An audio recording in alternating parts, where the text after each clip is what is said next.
Take5, Margaret Spiegel, November 21st, 1996.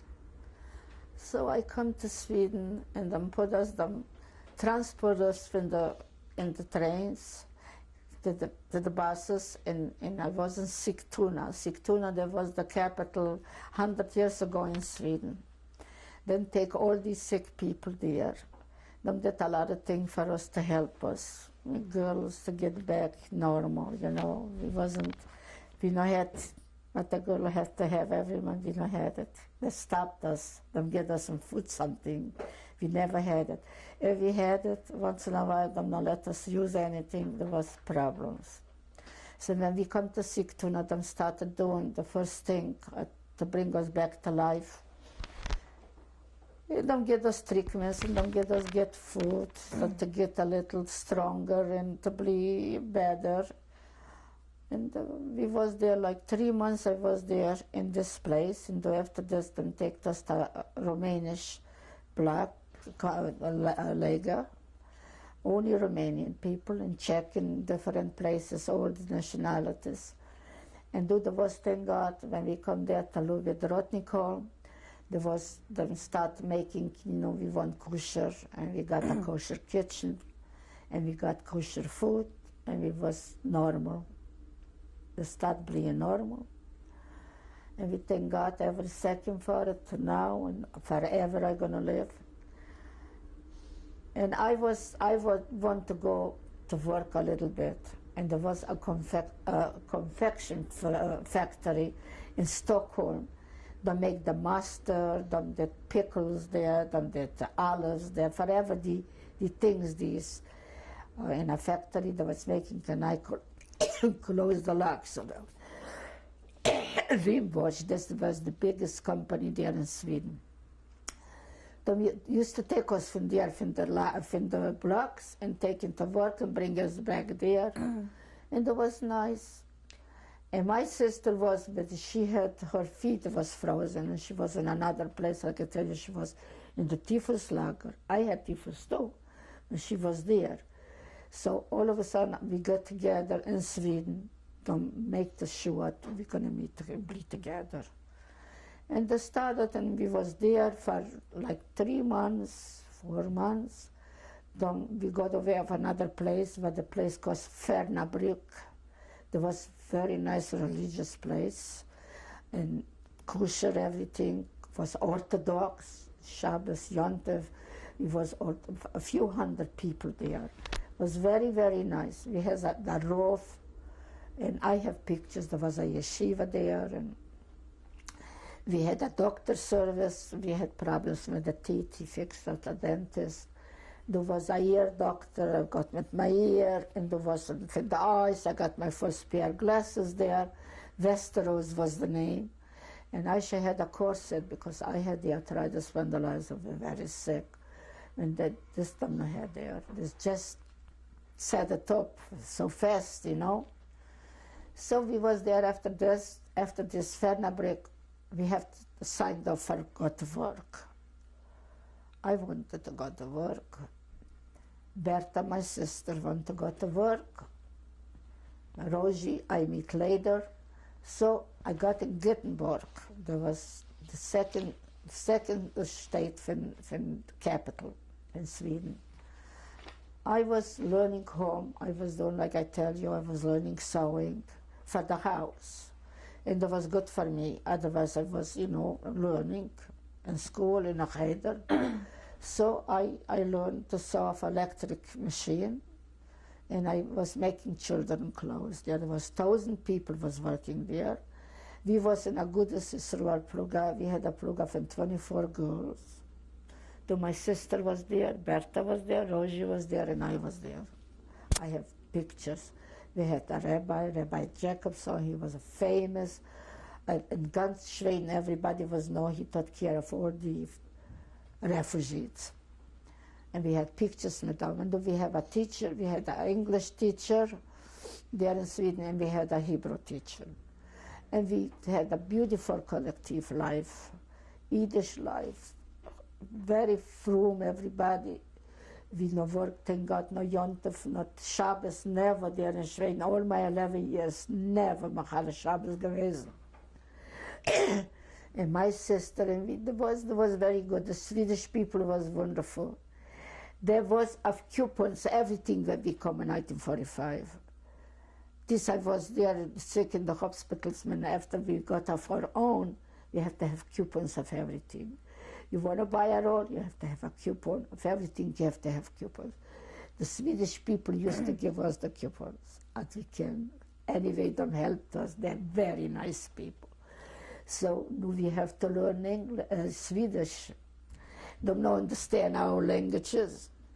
So they're not school like here. You go in the evening clinic, you learn from the people.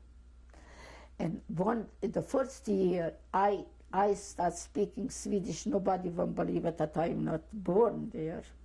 All right, they were good people. I never forget the Swedish people. They helped us bringing up of the feet back. Later, thank God, of Yiddishkeit we tried, you know. If we not had enough, in Göteborg was everything kosher things, what you can get. When if Pesach come, we not had everything, we ordered from Copenhagen. Kosher meat, there we was first in a little town, there we, my sister, never she died. In Göteborg, there was everything. When my sister, we was first in a little town, Lane Göteborg, called Trollhättan. And the Trollhättan, there wasn't so kosher town. When them used to call us in the factory, they used to call us that we have a package on the train station. They used to come our meat. And we used to buy meat. We was together to cook and to have for a whole week meat. We couldn't buy it. So one time them now asked us to go to pick it up. And there was over, and we couldn't use it. We sold it. We couldn't throw away in the garbage. They would put us in jail. So we sold it to the guy upstairs. Forever she get us. Man, in the Pluga, what I want to tell you, when I was in Gothenburg, we had a beautiful collective life. Used to come men, they used to daven for us. And Shabbos, they used to bring always 3 men for Mezimen, always. And kosher food, and there was kosher kitchen, and there was everything kosher, and we learned. Some girls was even not know Yiddish, a Yiddish olive to know. So they learned there was a Yiddish teacher in English when we learned English. I was never know that I going to come to America this time. I was never know. When did you find out what happened to your family? Did you ever go back? What I found out was in Sigtuna, when I come to Sweden. The Red Cross. I asked if anybody can help me. I want to find out who's alive from my family. Dom checked for me and Dom helped me, and I got a result later. 2 brothers of mine are home, a Romanian. Though after this, to communicate with the Red Cross, and my brothers asked us to come home. I said, never gonna go home. To who I gonna go home? The mama's not alive. I said to my brothers, listen, you have to get married. You're gonna stay the whole life yours. Too bad, Helen, she went with my mother. She is not alive anymore. Get married. And after that, she got really married. He got married, and there was a Romanian a little while. My sister, in 1947, Berta, she decided, one time I got sick and I got the blind arm. I had infection already here. And then take me like Friday night with the Red Cross to the hospital, the nearest hospital. And Shabbos morning I had to have this operation. And I saw my mother in front. She said, come. The nurse take me with the walk, with this, to the operation there. And I saw in front of my mother, and she said, come. She make place, and the nurse, she take me. There was a miracle, that what I know. I dreamed her, and I saw her so alive, and she was watching how she is going to meet me. And Saturday morning, I was operated on this splinter, and them send me to a convalescent home, because I had material, I had a lot of stitches. And at this time in 1947, my sister She decided she wants to go back to Romania. Berta, my sister Rosie Ruchlea, she helped, and we get her some money. We had money, and we bought her dresses and things like that. She got home with a lot of things, never. From 1947 to 48, after when Israel came out, she left Romania and she got to Israel. And she was in Israel all the time. And once when I was visiting in 1955, I'm going to talk now when I was married. She left Romania, and after she sent me a telegram, I still have it. She sent a telegram to Rosie, to my sister Rochlea, and to me. As she left, she was in Bucharest, that's the capital of Romania, and she's leaving to Israel, and she went to Israel.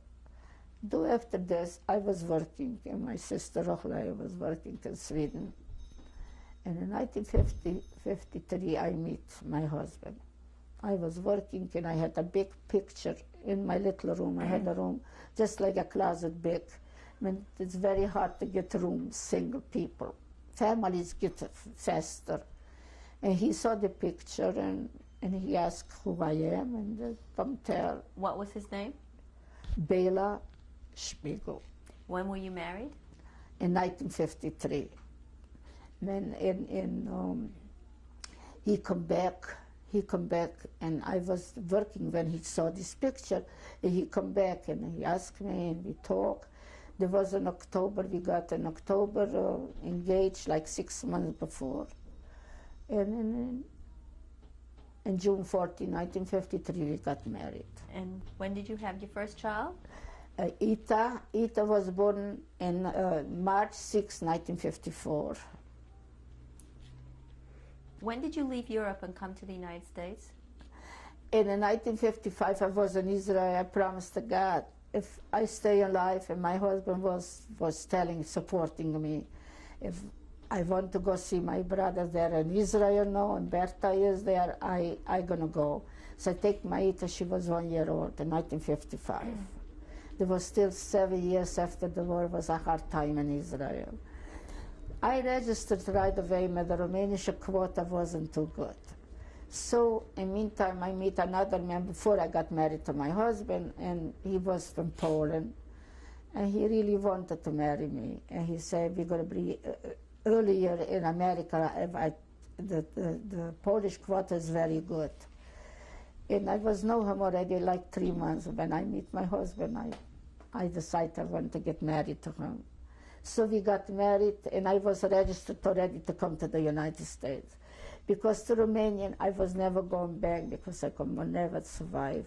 And in another place I don't want to go. America is a Yiddish place I want to go. And they ask me where I want to go, because my husband was working for shoes. He was a shoe, not a maker. He made orthopedic shoes. And he sells shoes, and we had a little place, and we come. I say, forever I want to go. After this, he registered when I got married to him. He registered of my quota of Romanian, and we come. We want to go Witzesiden. I don't care. We in America met Eden. So they send us to Lynn, Massachusetts. When did you get here? In August 14, 1956. Could you tell me all your children's name, please? Yes. Ita Chaisura is my first daughter's name. Aaron Wolf is my older son that calls after my husband's father. Do I have Mendel Zelig? This is after my father. Do I have David Svidov? And do I have Bela? When were you first able to discuss your experiences in the Holocaust with your children? When I had the experience. When were you able to discuss what you went through with your children? I always talked about it all the time. I always tell them what happened to me, who I am, where I am, what I am. I always talked about it. And my children I don't want to upset them, and I always talk about, because I teach them, look, no spill too much water. I don't want you to do it. That so many people more couldn't survive if we had water. So I don't want to make them upset or nervous when I try, to explain to them, to know what was going on, and what I am, from where I am, and what I go through. So that happened. Do you have any dreams or nightmares from the Holocaust? A lot. I'm not well with my nerves,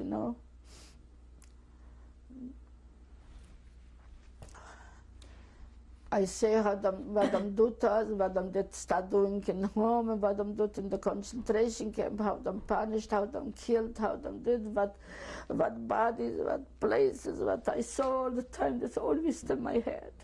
This never go out. And where I live now, the trains are going all the time here. In beginning, I always had pillows by the side, but the trains not making noise. The trains, whether they're really like always hear Auschwitz. I always hear this in my ears, It's never peace with my ears. I always hear the things. What advice do you have for your children and grandchildren? Excuse me? What advice do you have for your children and grandchildren? Oh, they know so much about me, and they're so happy to make me happy. And thank God, when I got married, should I talk about my children or the married ones? No. They're very happy for me. I go through all this, and don't just can. They're still too young to understand, When the older ones, they are getting it, because it's from both sides. The other parents, babies from the other side, they're getting it, and they know, and they hurt, them hear more. And then even the goyim, some of them, when they hear, oh, you're a survivor, oh, you're a survivor. In Sweden, when I got to visit my sister, all the time, every year I got to visit her. Should I talk about she got married, my sister? No, right? Thank you, I'm sorry.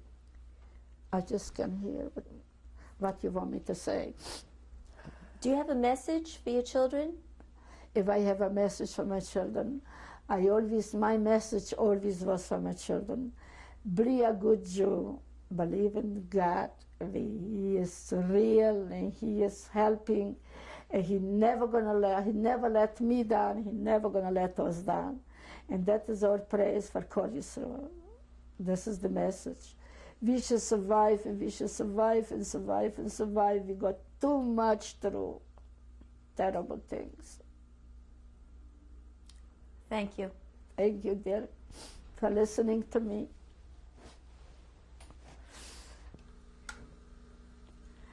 This is me in Sweden. I was in a cast for 2 years, very sick, with my arthritis, spondylitis in my spine. And after the 2 years I was in the cast, the first day when I got done, I stayed only 5 minutes, and 2 people have to hold me. My back was all falling together. This I started getting orthopedic corsets, and I still have it now, with very big irons, and with a front that support my back. If not, I feel just like broken glass. This corset holds me together. What year was this, Mrs. Spiegel? In Sweden. What year? What year? In 1949. Mrs. Spiegel, who's in this picture? This picture is my sister Rosie. She is on the right. The right? We go this way. This is the right. Yeah, this is the sister, mine, Rosie. Is that the one? And who's on the left, Mrs. On Spiegel? the left, that's me. And where was this picture taken? It was taken in Bildal, in Godes Yisrael program there in Sweden. And what year was this? In 1947. Thank you. Who's in this picture, please? This picture is Berta Basia. That's made in 1947. This in is your Sweden. older sister? No, she is before me. The oldest was Sarah, what I lost in concentration camp in Bergen. And that was Rosie, Rochlaya, this is Bertha. Mrs. Spiegel, who's in this picture? In this picture, that's me and my daughter, Ita Sura. She was like 1 year, 6 months old. Here she's 6 months old. Where was this taken? In Sweden, in Göteborg. What year? In 1954. This is David, my younger son, got married to Shani, and this is the wedding picture. In the left is Ari, my older son, Ari Spiegel. This, my second son, is Mendy. The second son is Mendelzelig. That is his wife, Sherry. That is Ita, my oldest daughter, Ita Chaisura. That's her husband, Izzy. And that is Bela, my youngest daughter. Well, she's married now. That is me in the right. That is Shani, my daughter-in-law, and that is her husband, David. What year was this taken? In August 79. This is my son, David, and this is his wife, Shani, and that is me, and that is Yeshua, my grandson. This is Rachel Batya, my granddaughter, and this is Dani, my granddaughter, to the right. And what year was this taken? That was taken, and I think it's 73 when I got married. What I'm talking, 73 years. It's 12 years they're married. 83. I should take my papers with me to show you.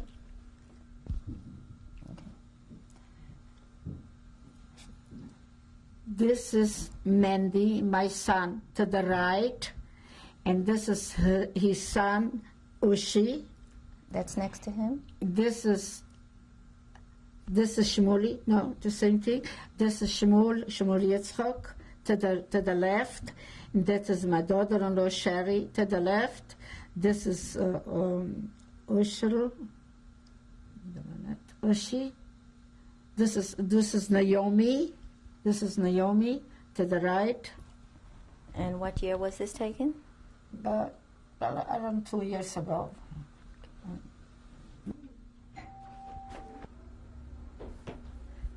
This is Yehuda.